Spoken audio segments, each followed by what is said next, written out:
অসুস্থ এরশাদকে সিএমএইচে ভর্তি। জাতীয় পার্টির চেয়ারম্যান হোসেন মোহাম্মদ এরশাদকে ঢাকার সম্মিলিত সামরিক হাসপাতালে ভর্তি করা হয়েছে।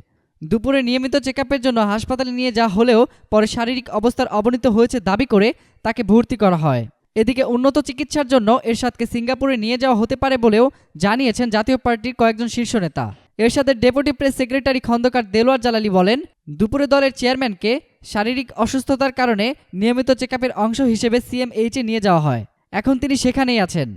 বয়সের কারণে দীর্ঘদিন ধরেই নানা শারীরিক জটিলতায় ভুগছেন এরশাদ। বিশেষ করে তার রক্তে কখনো সোডিয়াম কমে যায়, কখনো হিমোগ্লোবিন কমে যায়। এজন্য কিছুদিন পরপরই হাসপাতালে গিয়ে তাকে রক্ত নিতে হয়। মাসখানেক আগেও রক্তে সোডিয়ামের মাত্রা আশঙ্কাজনক হারে কমে যাওয়ায় তিনি কয়েকদিন সিএমএইচে ভর্তি ছিলেন। নিতে হয়েছিল কয়েক ব্যাগ রক্তও। জাতীয় পার্টির সূত্রে জানা যায়, অসুস্থতার কারণে দলের বিভিন্ন কর্মকাণ্ডে অংশ নিতে পারছেন না এরশাদ। সন্ধ্যায় দলের বনানী কার্যালয়ে মনোনয়ন ঘোষণার সময়ও যেতে পারেননি তিনি। এমন পরিস্থিতিতে উন্নত চিকিৎসার জন্য শিগগিরই এরশাদকে সিঙ্গাপুর নিয়ে যাওয়া হতে পারে বলেও জানা গেছে। উৎস বিডিজার্নাল.com। এতক্ষণ ফ্রিকি নিউজের সাথে থাকার জন্য সবাইকে ধন্যবাদ।